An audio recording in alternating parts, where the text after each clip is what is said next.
Welcome to the Twisted Pint Tavern. Today we're visiting r/AskReddit to answer, D&D players of Reddit, when has splitting the party led to an amazing story?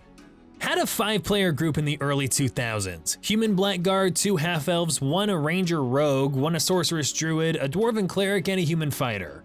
Party is dealing with a kind of Innsmouth situation. Village on the coast, ancient evil lurking just offshore, yada yada yada. Party ends up split. Blackguard ends up taking a long walk off a short cliff and falling, ostensibly to his doom. But in reality, the bottom of the cliff has some wonky gravity due to some evil magic shenanigans by the BBEG. Party goes on. The player supposedly leaves the group. We continue to play for another few months. Blackguard in a separate solo adventure the rest of the group is clueless about. Months later, the main party is facing the BBEG, who introduces their newest lieutenant, who's wearing full blackened spiked plate, complete with a full helm and wielding a wicked-looking runed longsword. Party is working their way through the minions and goons to get to the BBEG and his lieutenant. Minions are tougher than they thought they'd be, and it's not going in their favor, when suddenly the BBEG, who was laughing and about to do his big speech, lurches forward gasping, his lieutenant's sword sticking from his back. The lieutenant steps forward and raises the face shield of his helmet at the same time as the Blackguard player walks into the room and the party goes crazy. This right here is how you handle someone going on a break from the game. I mean, maybe they're out of town for work or family stuff, doesn't matter. This is how you do it. It wasn't amazing really, but I did have 2 sessions with the split party that went pretty well. The players all got framed for some crime and half of them got captured by the city guard. Meanwhile, the others escaped from town and went into hiding, eventually using their criminal contact to find some secret pathways for a stealth mission. They gathered evidence to exonerate their allies and expose the one who framed them. Meanwhile, the ones that were stuck in prison were planning an escape and preparing a legal defense. They had less to do, so we made it fun. They kept taunting the guards and stuff. One of the party members on the outside used Animal Messenger to send a chipmunk in to call them a bunch of assholes for letting themselves get arrested, which was pretty funny. In the end, the others got caught too, but still managed to get the evidence they needed. It went to trial and they got assigned community service, which was just our next plot hook, LOL. Yeah, I could see community service being a plot hook. I mean, in a fantasy world, it really could be, hey, we've got a goblin infestation, go take care of the caves. My first time DMing was when I took over a campaign from our former DM after real life made him have to drop out. I'd only been playing for a few months at the time and it was daunting, but I agreed to give it a go. One of the rules he taught me was that if you want your players to believe they're in a real, living, breathing world, you should never tell them, no, you can't do that. That is 100% good advice.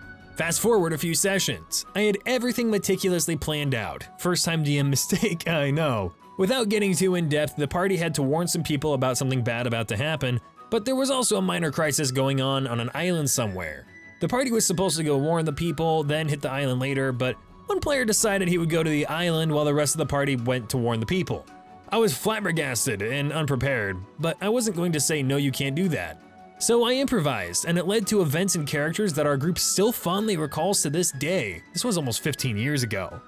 I let the player take a ship to the island and had him roll a new character that the rest of the party would meet up with in the course of their journey. I then had the other players roll up new characters that he would meet in the course of his journey. We ended up switching back and forth between groups for most of the rest of the campaign. Essentially, I ran 2 parallel campaigns, and near the end, both groups of characters came together and everyone ended up with a primary character and a secondary character.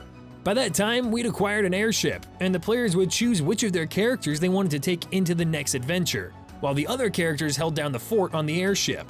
It was pretty scary at first for a new DM, but it worked out really well. And it taught me the valuable lesson of not planning things out quite so meticulously. Every DM reaches that point, I think, where you want to have a plan and you want to plan for everything, but you can't plan for everything and you know that. So you plan for the bare minimum and just hope for the best. Okay, time to shine. I played as a cleric, had a party that had a druid, monk, sorcerer, and myself as the cleric. I don't remember why, but we had to go up to a ruin high in the mountains. This ruin had become the hoard of a white dragon. We get there and the dragon takes it personally. Fight breaks out. We're doing well, everyone is chugging healing potions to stay alive, and I snipe healies at them while the dragon gets cold spicy with them. I love that sentence. After some time, the dragon's getting hurt and tries to fly off. The others start running in that direction. I had a plan though. See, I recently got access to the Dimension Door spell, so with this in mind, I asked Dimension Door into the stomach of the dragon. GM says yes, but I have to make a few checks. First is Dragon Anatomy, to know where the stomach is. I make it.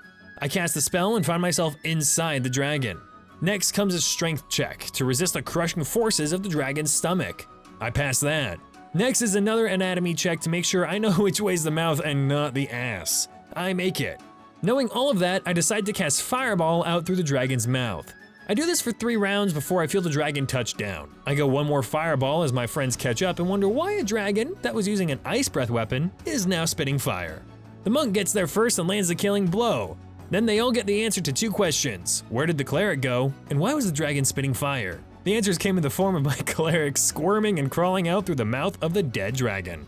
Alright, so this is a really cool rule of cool moment because, and this is gonna sound actually, but trust me, I'm just doing this for context. The Dimension Door spell even says at the very end, reading it right now, if you would arrive in a place already occupied by an object or creature, blah blah blah blah blah, and the spell fails to teleport you. So it should have just failed and not worked. But instead, the DM made it difficult to pull off with 3 checks to know the anatomy, to resist the crushing, and again the anatomy, because you wouldn't want to fireball out the ass, that sounds horrible. And they made it work, and it was really cool and creative for taking down the dragon. I absolutely think this was a phenomenal rule of cool moment, and that DM should definitely get a good ol' high five. Alright, this one's one of my stories. So I run a pirate-themed campaign, and all of the players are sort of co-captains of their ship. Well, we were coming to the climax of Act 1, and the party had just come across the monastery that the sorcerer had grown up at. Yes, the sorcerer is from the monastery, not the monk, it's a long story. It had been burned down by someone from her backstory, and all of the monks and children were currently being loaded onto ships to go back to the evil Empire City. The sorcerer, obviously being furious at this, rushed down to the coast to fight this man from her past. The party's fighter ran after her, knowing she couldn't win that fight. The party's monk bard, though, was currently elsewhere investigating the scene. Well, the fight goes down just about as well as you'd imagine, and the monk bard gets back to them just in time to watch them get loaded onto the ships. So he hangs low, knowing he can't do anything to change the situation, given the army ahead of him. The session ends, and the next week I run 2 separate game nights, one for the sorcerer and fighter, who are imprisoned and actively working on a plan to escape, and one for the monk, who went around and cashed in every favor he was owed to form his own army. The next session, both sides came back together, as the sorcerer and fighter were getting monologued by the BBEG right when panic erupted from the docks. Seemingly out of nowhere, an enemy army made of pirates, soldiers, and some very angry dwarves and a cyclops were storming the city. The monk made his way up the tower to join the imprisoned party, and they reformed just in time to duel the BBEG and his personal guard. The fight ended with a fireball exploding at the top of the tower, sending the BBEG flying out the glass window and landing several hundred feet below, signaling the end of an empire. Thanks for stopping by the Twisted Pint Tavern, and remember, if you don't clean up after your horse out front, I'm charging you double next time. We're back after a decent break, and we should be pretty consistent moving forward with videos, so leave a like if you enjoyed these stories and subscribe if you want to hear the next ones. Thanks again, and I will see you in the next video.